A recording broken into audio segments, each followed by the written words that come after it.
Thank you all for being here today. Just a few hours ago, we talked about the impact that this fire will have on our city.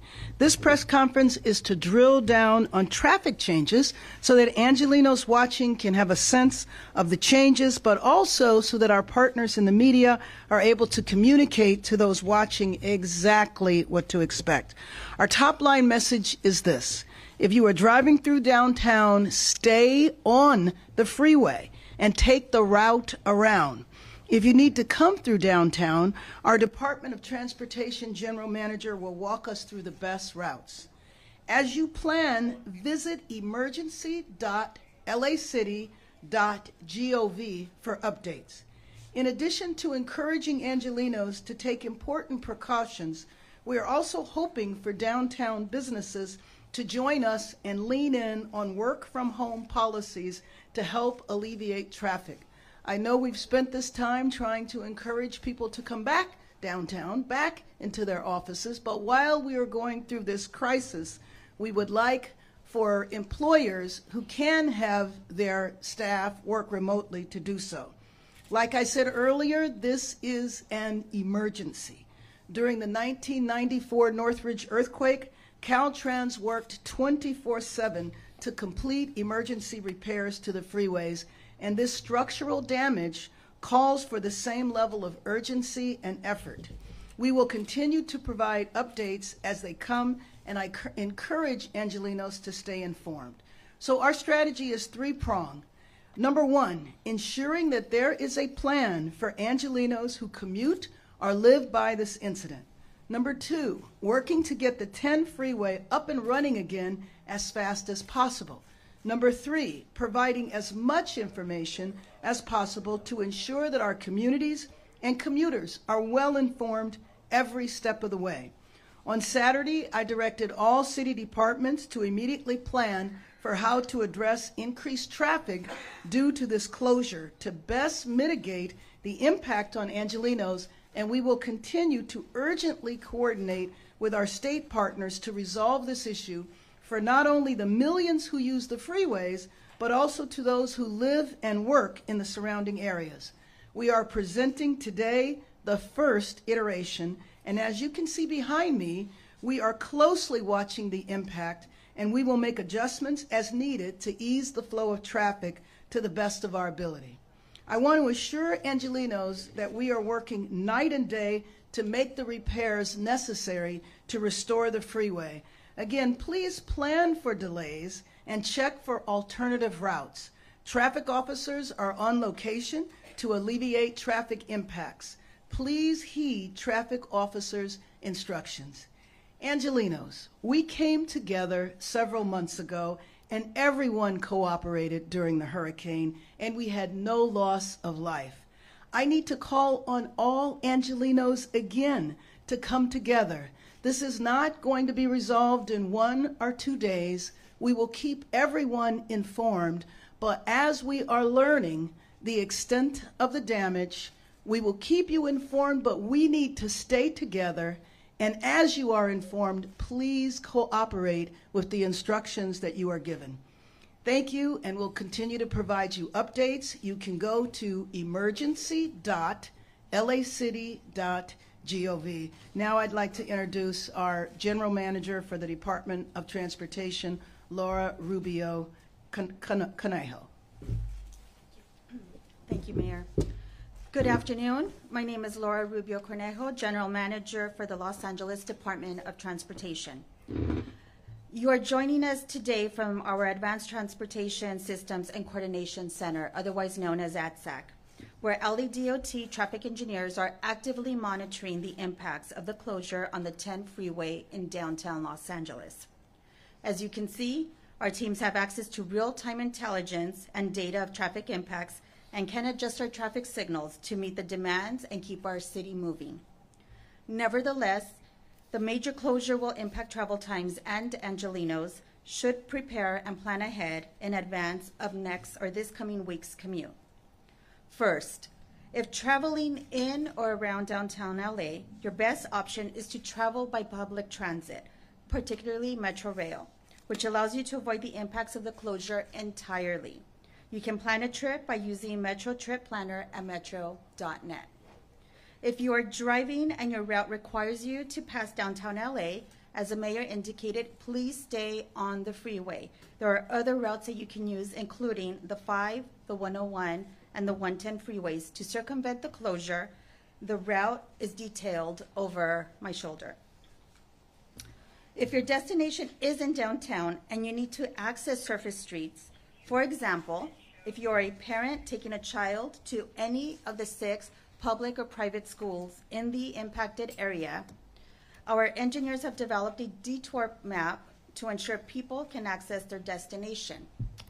And if you'll just give me a minute.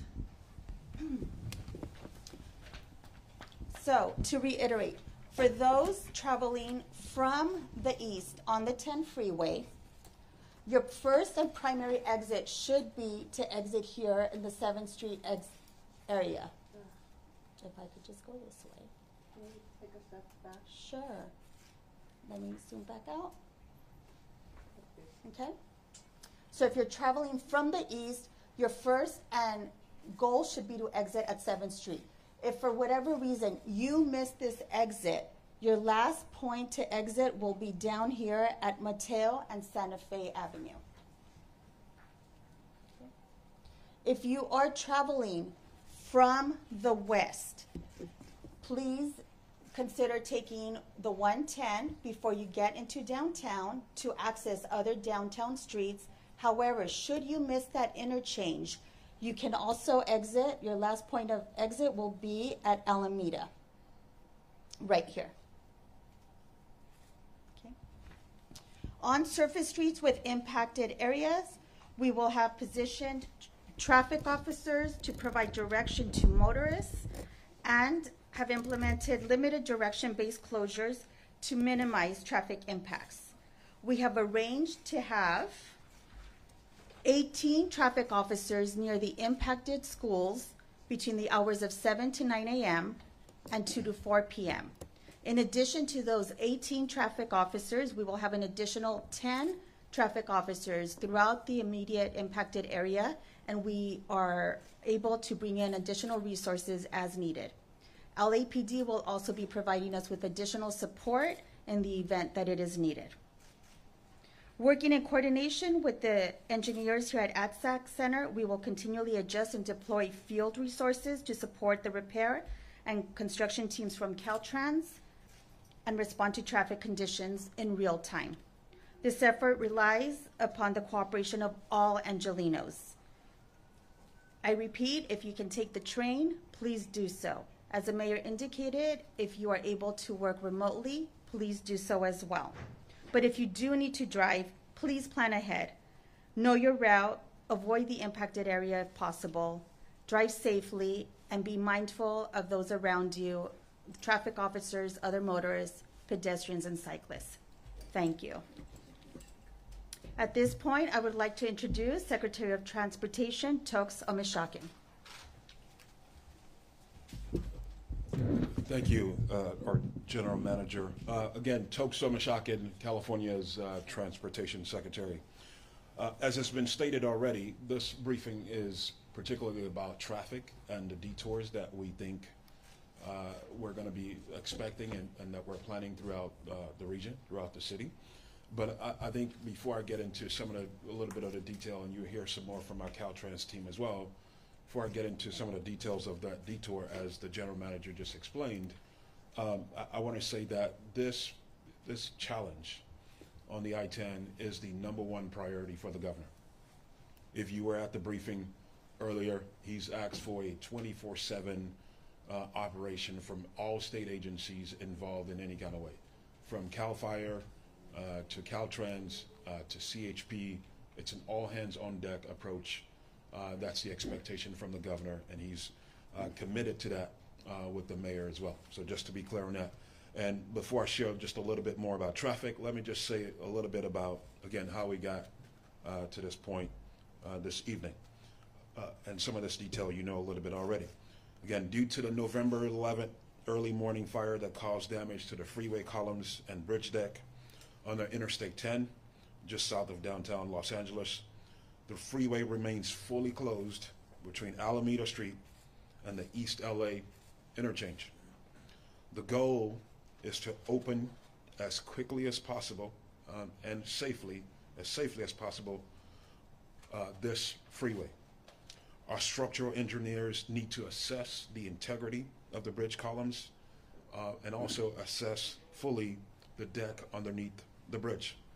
The area needs to remain safe for all of our workers who are going to be present as well. Caltrans has secured a $3 million emergency contract to bring in a contractor to test and clear hazardous material, handle freeway and road closures, and conduct possible restoration of the structure. Again, a lot of the details around this restoration is still yet to be determined. The contractor took samples overnight on Saturday and into Sunday morning and sent them to the testing lab this morning. Once we get clearance that the area is fully safe, our structural engineers will get full admittance into the site, and we'll be able to work with power lifts to conduct sound tests on those damaged columns and again the underside of the deck of the bridge. As has been noted already, Caltrans is urging everyone, in partnership with the city, to avoid this area if they can. Use alternate routes, that is I-5, the I-110, and State Route 60. We're also encouraging people to use public transit, carpool, or even possibly telework. We're coordinating all these efforts with LA Metro, Metro Link, and LA DOT as they look to expand transit service throughout the area. We want to do this safely and let our engineers do their work and make their assessments so that repairs can get on the way as quickly as possible.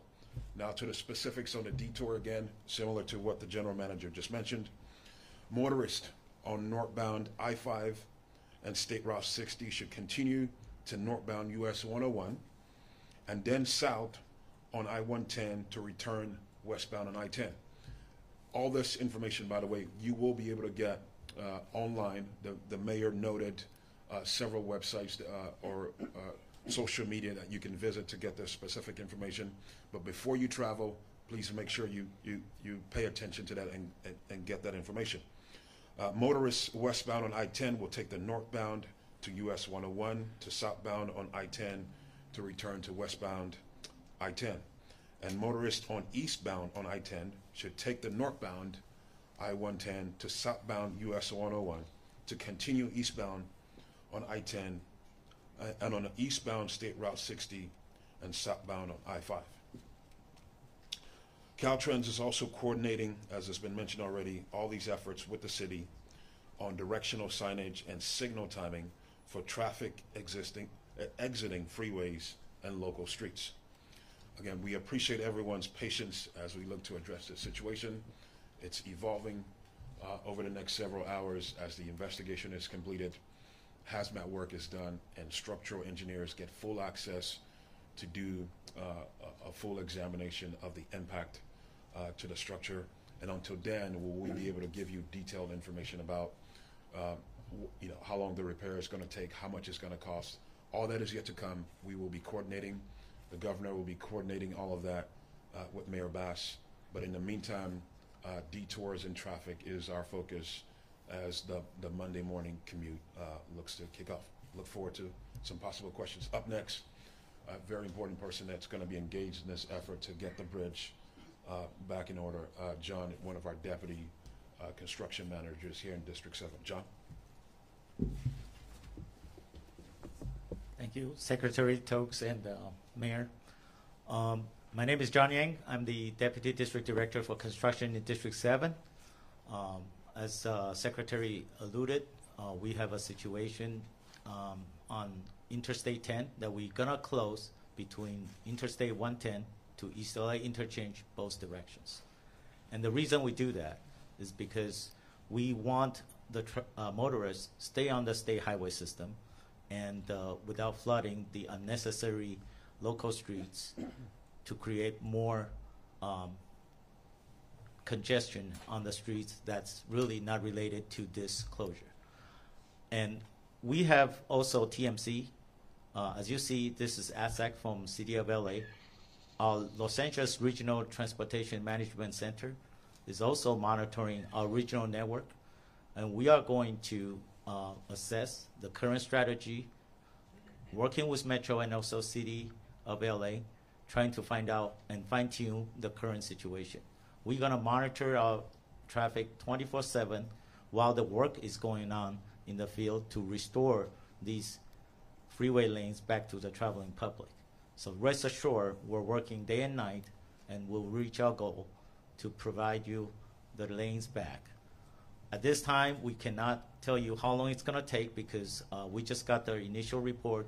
It's going to take more time for the environmental process. However, rest assured, structural material testers are in place, taking samples, and we will soon have a strategy, and by which time we will unveil that with the public so we will know how long this is going to take. At this time, I'm going to leave to the question and answer session.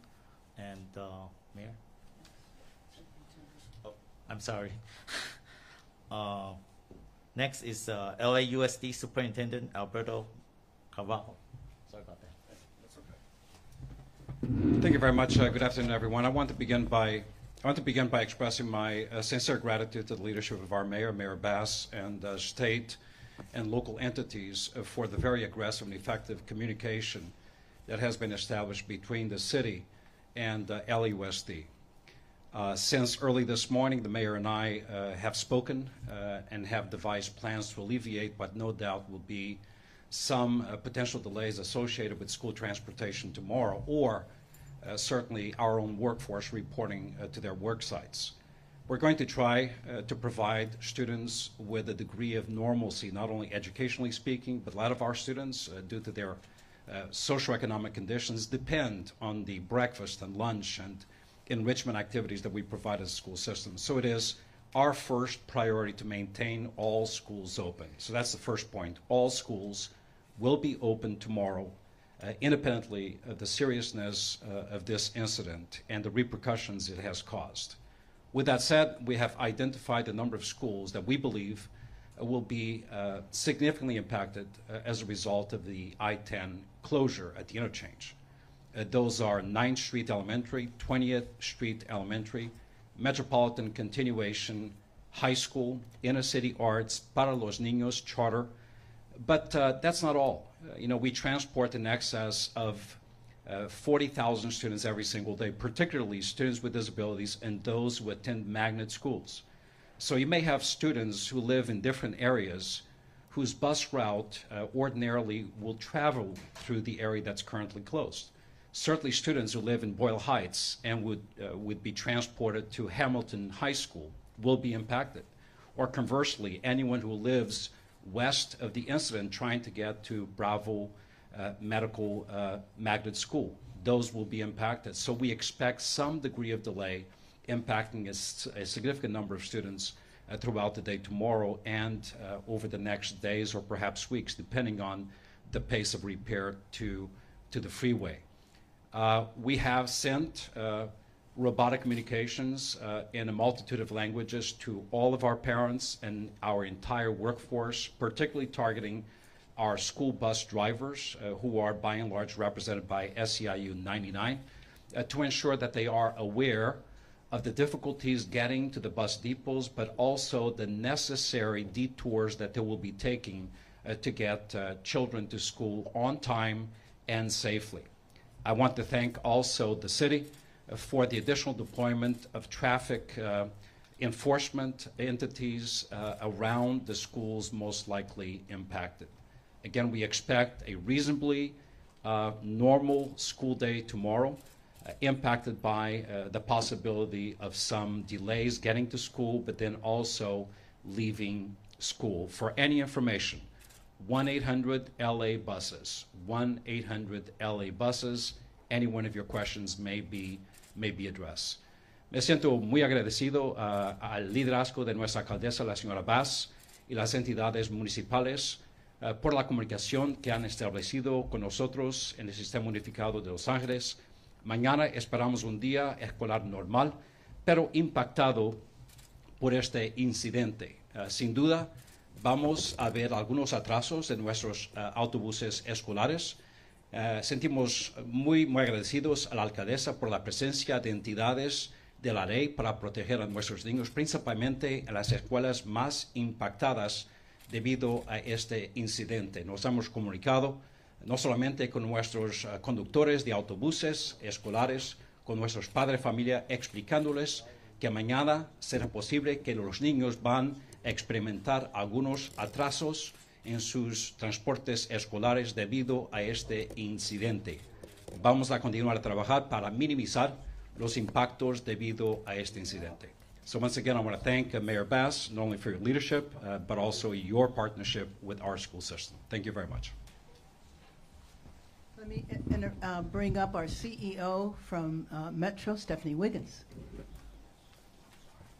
Thank you, Mayor Bass. Thank you for your leadership on this issue, and as chair of the LA Metro Board.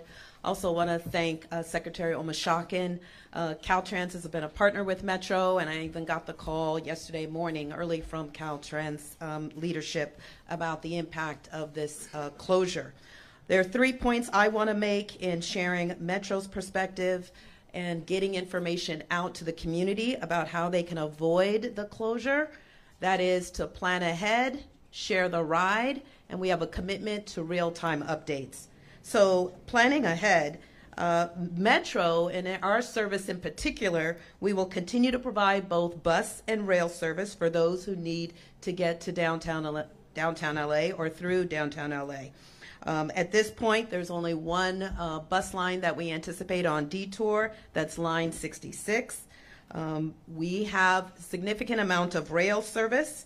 Our E-line runs for 22 miles. It essentially parallels the 10 freeway between East Los Angeles and Santa Monica with 29 stations. We also have our A-line, which runs 48.5 miles with 44 stations from Azusa to Long Beach. It's also an alternative to the 110 and the 210 freeways. For those coming from the Inland Empire and Orange counties to downtown LA and through downtown, we suggest taking Metrolink San Bernardino or Riverside Line or Orange County Line into Union Station, where riders can connect with our A, B, and D lines or a number of bus lines to get to their final destination. Our partner Metrolink is adding more service in response to this closure. Specifically, they're adding 6 round trips between Covina and Union Station, and they're also adding rail cars on the San Bernardino line beginning tomorrow morning. On our bus line side, east of LA, we have the Silver Line. That's line 910 and 950 that travels from El Monte all the way to the Harbor Gateway Transit Center in San Pedro. We also have lines 487 and 489 that travel from the Sierra Madre station in the Pasadena area all the way to downtown LA, and they operate along the 10 express lanes. And parallel to those, we have line 76 on Valley, north of the 10, and line 70 on Garvey, south of the 10. Our transit partners also have alternate bus options, including Foothill Transit, which has multiple lines that serve San Gabriel Valley to downtown LA, including their Silver Streak Express from Montclair to downtown LA using the 10 express lanes. Also, they offer downtown LA express bus lines, the 490, the 493, the 495, the 498, and 499. They avoid congestion expected around the 5, the 10, the 60, and the 101 just east of downtown LA. And in the immediate area of the fire or the 10 closure, there are multiple bus lines as options, including our line 18 between Montebello and Wilshire Western on 6th Street, and line 66. As I mentioned before, while it will be on Detour, it still will be operating between Montebello and Wilshire Western on Olympic. So plan ahead. There are plenty of opportunities to share the ride, including carpooling if you have to drive the freeway. For information, our commitment is to ensure real-time information updates. As you've heard earlier, people can go online to metro.net. On our homepage right now is a service advisory providing all the details and information on routes not only by Metro, but our transit partners that I mentioned. Also want to encourage people to call 323-GO-METRO for real-time assistance on specific route planning tools. And as a region, we've invested for more than a decade on our traveler information system with the support of Caltrans. That's 511. 511 covers motorists who are traveling to downtown LA from the Inland Empire, from Orange County, and even Ventura County, as well as LA County. Go 511, as well as 511.com will get you information as well, real-time traffic updates. Again, plan ahead, share the ride, and we're committed to real-time updates. Thank you. Thank you very much, everyone. Let me acknowledge Assemblymember Miguel Santiago, who is here, who represents the area, and also our chief, our fire chief, Kristen Crowley. We'll take questions now. I think Emily had a question. Yeah, of course. So my question is, I feel like everybody's going to be on the 101, and let's just face it, this is LA. People love their cars. A lot of people are not going to take public transit no matter what. So people headed from the south or headed downtown, how much extra time should they give themselves if they're going to be hitting the 101? I feel like that's my default, is going to be the 101. Right. So again, if you're on the freeway, we encourage you to stay on the freeway, and there's lots of other options to transition from the 101 onto the 110 in order to get into the local downtown streets, if that is your final destination. Otherwise, stay on the freeway. I would encourage all Angelinos and those beyond who are traveling through and to the area to, first thing in the morning, check and double check what their travel time should be. I would assume anywhere from 15 to 30 minutes at this point until we get a better understanding of what people's travel patterns will be in response to this detour. And let me just add, please correct me if I'm wrong, but the apps that people use, Google Maps, Waze, will also have this information, correct? Correct.